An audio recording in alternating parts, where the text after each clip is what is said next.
যে নারী প্রতিদিন সকালে ঘর ঝাড়ু দেওয়ার আগে দুইটি কাজ করবে ওই নারীর কপাল খুলে যাবে।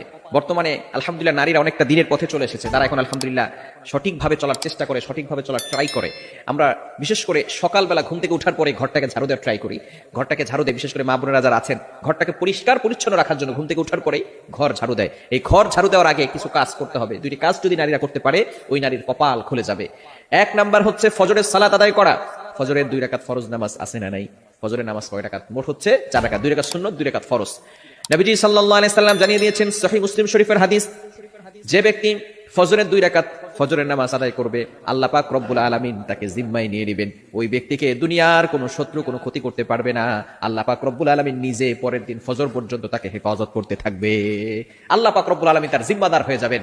আমরা অনেকে সকালবেলা ঘুম থেকে উঠেই নামাজ না পড়ে ঘর ঝাড়ু দেই। ঘর ঝাড়ু দেন, তাতে কোনো আপত্তি নাই, পরিষ্কার পরিচ্ছন্ন থাকা ভালো। আত্মহুরু শাত্রুল ঈমান, পবিত্রতা হচ্ছে ঈমানের অঙ্গ।